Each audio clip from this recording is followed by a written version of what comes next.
시련이라는 말 속에는 사실 이미 희망의 의미가 담겨져 있습니다.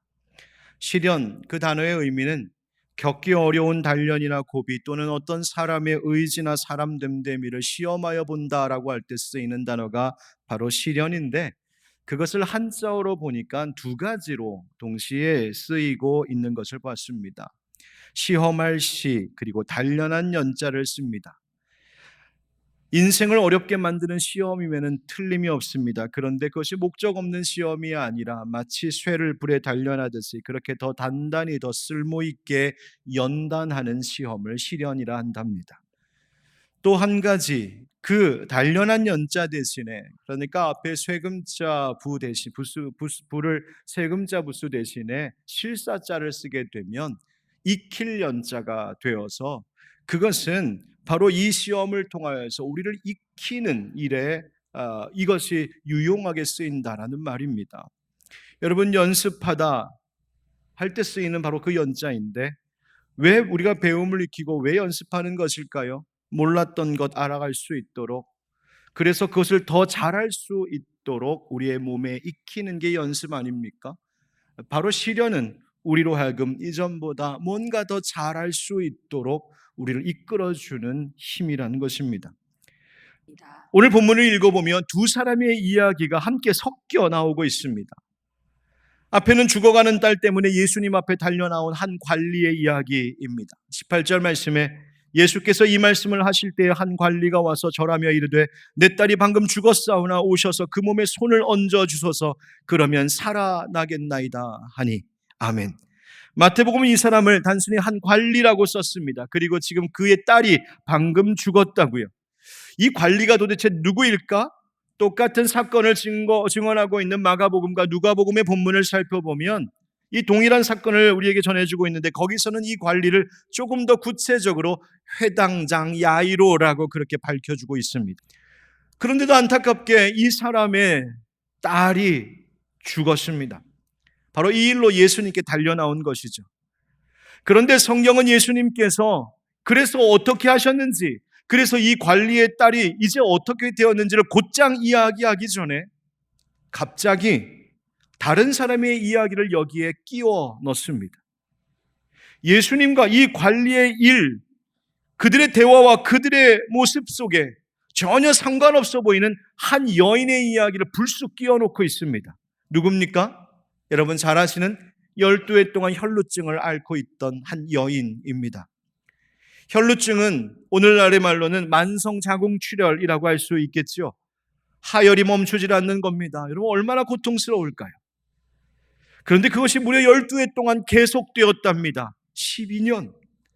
12라고 하는 숫자가 이미 말해주는 것처럼 그 여인의 이 병과 고통이 갈 때까지 갔다는 말입니다.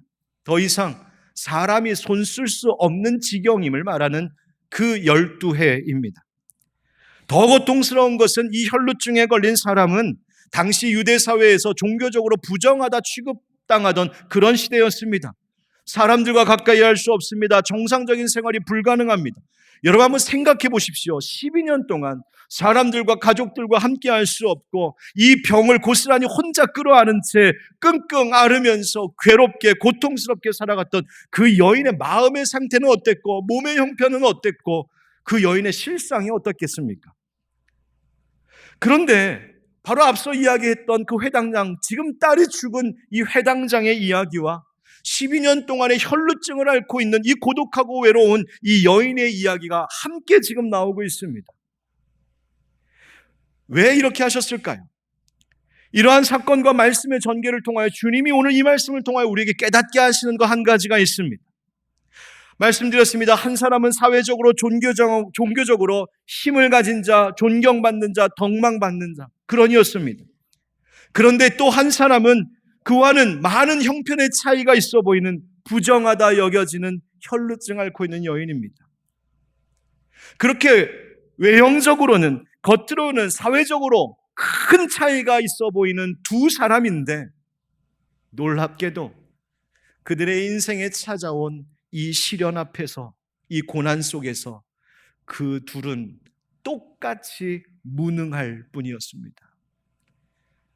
얼마나 높은 사람인지 하나 소용이 없었단 말입니다. 얼마나 많이 가진 사람이고, 얼마나 배움이 많은 사람이고, 얼마나 사람들에게 칭찬받고 존경받는 사람이고, 얼마나 주목받는 사람이고, 얼마나 힘이 있는 사람인지 그거 다 소용없단 말입니다. 그냥 둘 다 똑같이 인생의 시련 속에서는 그저 무능할 뿐이고 스스로에게는 희망이 하나도 없는 존재들, 그저 연약한 인간에 불과하다는 것을 성경은 이 두 사람의 등장을 함께 내세우며 말해주고 있습니다. 그렇습니다, 여러분. 인생에 찾아온 시련은 우리가 어떤 존재인지 나의 진짜 모습을 직시하게 합니다. 우리의 실존을 깨닫게 하고 우리의 참모습을 보게 하는 것이죠.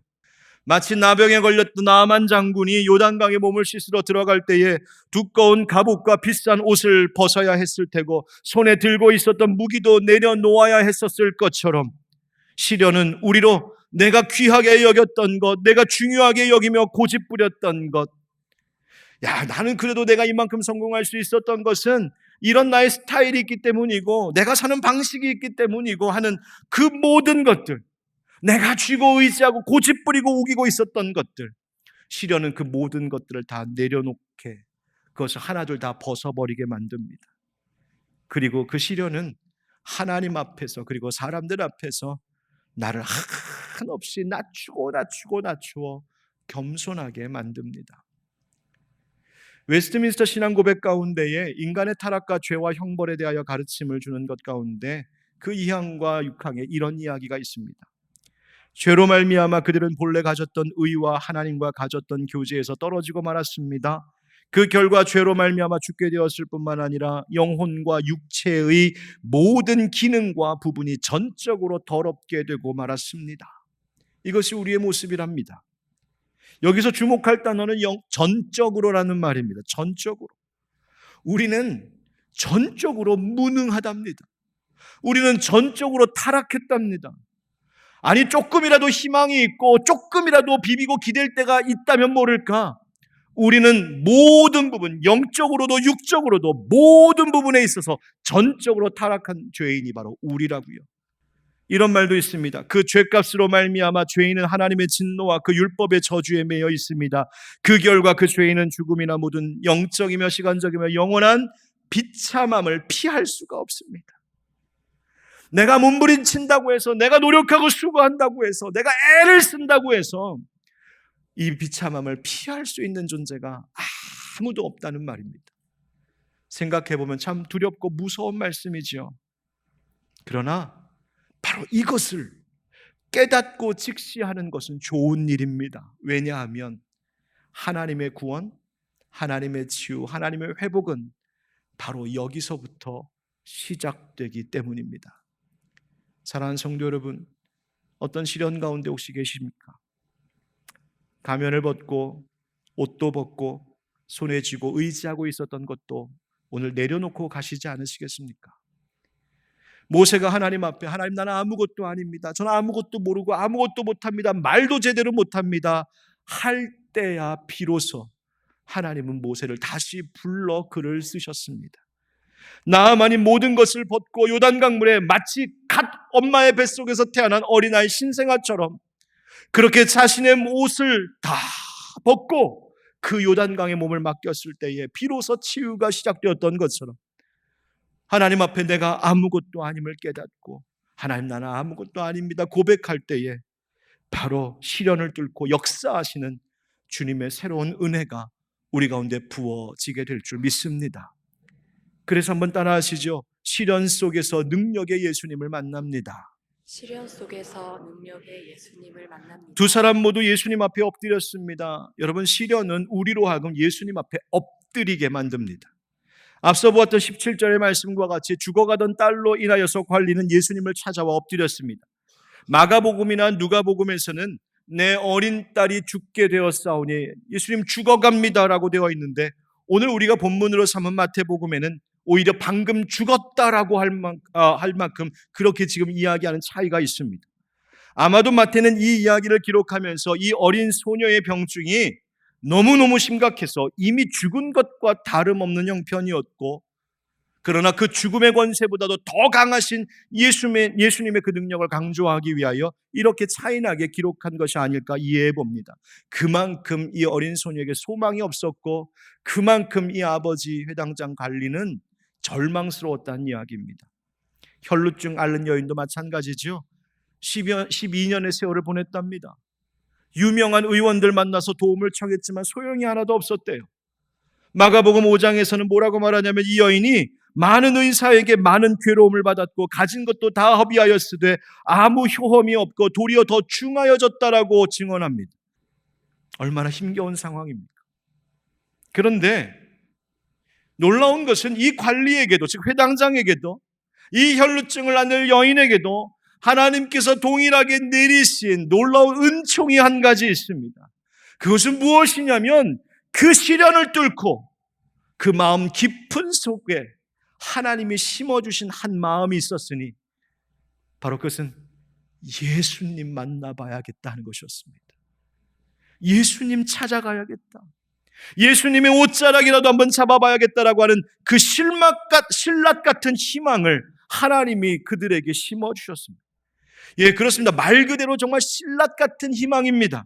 그러나 그 작은 신라치, 그 실로라기가 사실은 생명으로 연결되는 가장 확실한 구원의 든든한 밧줄이었음을 성경은 나중에 우리로 하여금 알게 하는 것이죠. 18절 말씀에 예수께서 이 말씀을 하실 때 한 관리가 와서 절하며 이르되 내 딸이 방금 죽었사오나 오셔서 그 몸에 손을 얹어 주셔서 그러면 살아나겠나이다 하니 아멘. 여러분, 이 말씀대로 고백하는 믿음이 있기를 축복합니다. 오늘도 예배 가운데 시련과 아픔 가운데 있는 이들에게 예수님이 손을 얹어주시고 성령님 함께하여 주셔서 그 아픔으로부터 일어나고 시련으로부터 극복하고 다시 하나님 주시는 그 은혜로 희망 있게 다시 세상으로 나아가는 은혜가 있기를 주의 이름으로 축원드립니다. 그런데 여러분, 여기서 기억해야 할 것 하나 있습니다. 관리가 와서 절하며 말했다고요. 여기서 절했다는 말이 헬라어로 프로스퀴네오라고 하는 말인데 이 말의 의미는 납작 절하여 엎드리다, 굽어 엎드리다, 발에 입 맞추다, 그리고 예배하다라는 의미가 있습니다. 바로 신약 성경에서 나오는 여러 예배를 가리키는 여러 단어 중에 하나가 바로 이 단어입니다. 프로스퀴네오.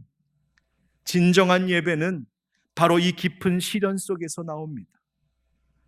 하나님 앞에 이 시련은 우리를 바짝 엎드리게 하면서 그분 앞에 진정한 예배를 드리게 합니다. 혹시 여기 계신 분들 가운데 지난주에 있었던 어떤 일 때문에 혹은 요즘 가정과 일터에 있는 어떤 일들 때문에 내 마음속에서 일어나는 어떤 일들 때문에 너무 괴롭고 힘들어서 오늘 주님 아니고는 견딜 수 없어 이 예배당에 나와 앉아 계신 여러분 계시다면 오히려 그 시련 때문에 그 시련이 여러분의 오늘의 예배를 하나님이 기뻐 받으시는 이유가 될 줄 믿습니다. 21절 말씀해 보니까 여인에게도 이 마음이 있었습니다. 이는 제 마음에 그 겉옷만 만져도 구원을 받겠다 함이라. 그때 예수님이 이것을 분명히 믿음이라고 하십니다. 예수께서 돌이켜 그를 보시며 이르시되 딸아 안심하라 내 믿음이 너를 구원하였다 하시니 여자가 그 즉시 구원을 받으니라. 아멘. 여러분, 두 사람에게 시련은 견디기 힘든 고통이었지만 이 일로 인하여 그들은 믿음을 갖게 되었고 이 시련의 일 때문에 능력의 예수님을 만났습니다. 세상을 보십시오. 믿지 않는 사람들은 살면서 우리가 스스로 나의 무능함을 인정하고 나의 연약함을 깨닫고 신앙을 붙드는 것을 보고서 그거 다 마음 약한 사람들, 정신력 약한 사람들, 멘탈이 유리 같은 사람들이 그렇게 종교 생활하고 신앙 붙들고 사는 거지 하면서 우리의 믿음 생활을 비하하기도 합니다. 심지어 그리스도인들 스스로조차도 정말 이렇게 믿음으로 살다 보면 그 끝에 좋은 일이 있을까?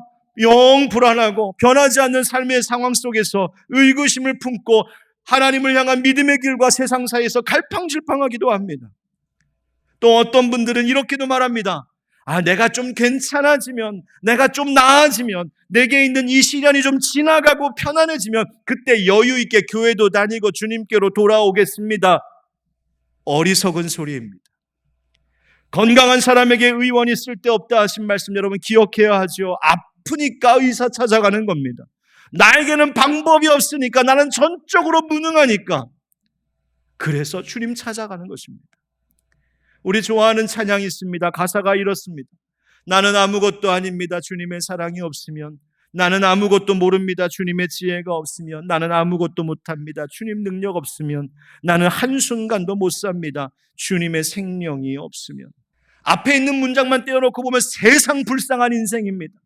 아무것도 아니랍니다. 아무것도 모른답니다. 아무것도 못하고 한순간도 못 산답니다. 진짜 불쌍한 인생, 가련한 인생이지요. 그러나 사실 더 괴로운 건 뭔지 아십니까? 아무것도 아닌데 뭔가 된 것처럼 살아가는 것입니다. 아무것도 아닌데 내가 뭔가 대단한 사람인 척 살고, 아무것도 모르는데 다 아는 척 살고, 아무것도 못하는 인생인데 뭐든지 다 할 수 있는 척하며 사는 것.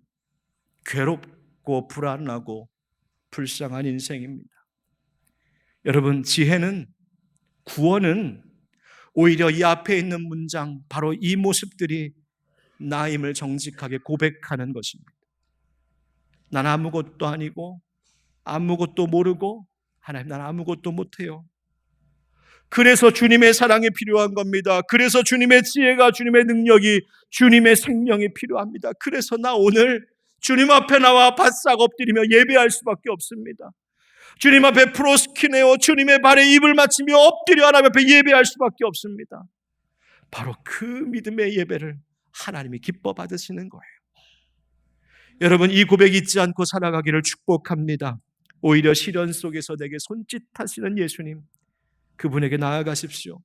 나로서는 해결할 수 없고 오랫동안 기다려도 달라지지 않는 인생의 시련과 아픔을 오히려 주의 십자가 앞에 겸손히 내려놓고 주님 바라볼 때에 주님이 그 믿음 보시고 우리를 구원하여 주실 줄 믿습니다. 세 번째, 따라합시다. 시련 속에서 구원의 음성을 듣습니다. 시련 속에서 구원의 음성을 듣습니다. 혈루증을 앓던 여인이 예수님의 옷자락을 만지고 즉시 치유받고 구원받았습니다. 그런데 생각해보면 이 일이 일어난 시간, 그러니까 예수님과 혈루증 앓던 여인 사이에서 대화가 오고 가며 이 일이 일어난 시간이 뭐 그리 긴 시간은 아니었겠습니다만, 지금 예수님을 모시고 집으로 가려고 했던 이 관리, 이 회당장의 마음은 그 순간 어땠을까요? 얼마나 다급했을까요? 아니나 다를까 집에 가까이 이르니 분위기가 심상치 않습니다. 집 앞에서 안 들리던 소리가 들려옵니다. 피리 부는 자들과 떠드는 무리가 보였습니다. 사람들이 웅성거리고 곡하는 소리가 들립니다. 이미 그 딸이 죽었답니다. 다른 복음서에서는 어떤 사람이 이 회당장에게 와서 당신의 딸이 죽었으니 예수 선생을 더 괴롭히지 말라고 그런 말을 전해준 사람도 있답니다. 생각해보면 세상 눈치 없는 사람 같기도 합니다. 여러분, 죽은 딸의 소식을 들은 아비의 마음이 어땠을까요? 억장이 무너지는 거죠. 주저앉고 싶을 겁니다. 죽어가던 딸을 위해서 마지막 희망으로 예수님 모시고 왔는데, 예수님이 그래서 손만 얹어주시면 나을 수 있을 것 같은 진짜 그 신라 같은 희망 하나 가지고 예수님 모시고 왔는데 너무 발걸음이 늦었는지 이미 죽었답니다. 아까 그 여인이 예수님 붙잡지만 않았다면 어땠을까? 그런 마음 들지 않았을까요? 아까 그 여인이 예수님의 겉옷 붙잡고 그 여인이 예수님과 대화하는 그 시간만 절약했어도, 조금만 지체하지 않고 빨리 왔어도 우리 딸 살릴 수 있지 않았을까? 얼마나 많은 생각들이 회당장 속에서, 그 마음 속에서 오고 갔겠습니까? 그런데 성경을 읽어보면 회당장이 아무 말도 하지 않습니다. 그저 이 말씀의 상황을 가만히 상상해보면 사람들의 웅성거리는 소리, 떠드는 소리, 곡하는 소리, 그 소음 속에 그 집과 그 동네가 좀 시끌벅적할 뿐입니다. 그런데 그 시끄러운 소리들, 그 소리들 틈바구니에서 마치 먹구름을 뚫고 내려오는 한 줄기 빛처럼 예수님의 말씀에 빛과 같이 와서 꽂히는 말씀이 하나 들려옵니다. 24절에 이르시되 물러가라, 이 소녀가 죽은 것이 아니라 잔다 하시니 그들이 비웃더라. 누가복음 8장 50절에는 이렇게 말씀하십니다. 예수께서 들으시고 이르시되 두려워하지 말고 믿기만 하라, 그리하면 딸이 구원을 얻으리라 하시고. 아멘. 그리고 어떤 일이 일어납니까? 25절 말씀에 무리를 내보낸 후에 예수께서 들어가서 소녀의 손을 잡으심에 일어나는지라. 마가복음 5장 41절은 이 말씀을 더 구체적으로 이렇게 증언합니다. 같이 읽어보시죠. 시작. 그 아이의 손을 잡고 이르시되 달리다고 마시니 번역하면 곧 내가 네게 말하노니 소녀야 일어나라 하심이라. 아멘. 아멘. 피리 부는 소리, 곡하는 소리, 사람들의 웅성거리며 떠드는 소리. 여러분, 인생의 시련이 찾아오면 참 많은 소리가 들려오는 것을 느낍니다. 시련 가운데 있는 나를 위로한답시고 사람들이 이런저런 이야기를 나에게 말합니다. 이렇게 하면 좀 나아지지 않겠냐고, 너무 힘들지 않냐고, 괜찮냐고, 이렇게 하면 좀 더 좋아지지 않겠냐고 충고하고 조언하는 소리도 들려옵니다. 물론 감사한 것이고 귀담아 들어야 할 필요가 있는 말도 있겠지요. 그런데 그와는 달리 때로는 오히려 나를 위로한답시고 하는 세상의 말들이 더 큰 낙심과 상처를 주는 말이 되기도 합니다. 사람에게 실망하게 됩니다. 나를 위로한다고, 나를 돕겠다고 조언하는 그 말이 함께 믿음 생활하던 사람들에게 실망감을 주고 상처를 주기도 합니다. 여러분, 우리가 그래서 참 말 조심해야 됩니다. 때로는 목회자에게도 실망할 수 있습니다. 그리고 예수님의 말씀에 사람들이 비웃었던 것 같이 때로는 내 주변 가운데에 비웃는 소리가 들려올 수도 있습니다.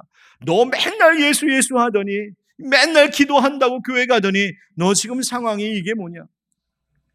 아니, 세상 사람들, 다른 사람들의 말 아닐지라도 내 마음 감정 깊은 곳에서 그런 소리들이 얼마나 많이 올라오는지 모릅니다. 너 뭐하러 여지껏 믿음 생활했냐? 너 무엇 때문에 지금까지 그렇게 충성하고 헌신하고 순종하고 주님 앞에 나와서 예배한다고 했냐? 지금 이 모양 이 꼴 내려고, 이 시련 겪으려고. 그런데요, 아무 말 없이 예수님 곁을 그저 따르고 있는 회당장을 한번 생각해 보십시오.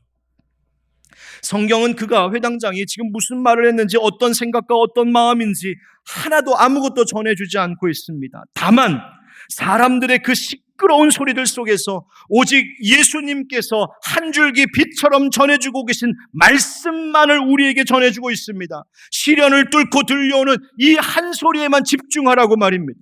예수님의 그 말씀이 무엇입니까? 두려워하지 말고 믿기만 하라. 달리다금 소녀야 일어나라. 여러분, 이 시끄러운 속에서 들려오는 이 빗줄기 같은 예수님의 이 한 말씀이 무엇을 깨닫게 합니까? 우리가 시련을 겪을 때에 세상과 사람들의 시끄러운 소리에 흔들리지 말라는 것입니다. 우리의 구원과 생명 되신 예수님의 말씀에만 주목하며 살라는 것이죠. 우리의 형편이 비록 지금 병들어 죽어가는 소녀 같을지라도, 마치 짐승에 물려 병들어 쓰러져 죽어가는 어린 양 같은 우리의 연약함일지라도, 그 시련 속에서, 먹구름 같은 세상의 소음들 속에서, 그러나 그것 때문에 흔들리지 말고 두려워하지 말고 잠잠히 주님 내게 주시는 말씀만 들으며 살라는 것입니다. 예수 구원의 음성 들을 때에 다시 일어설 수 있기 때문입니다.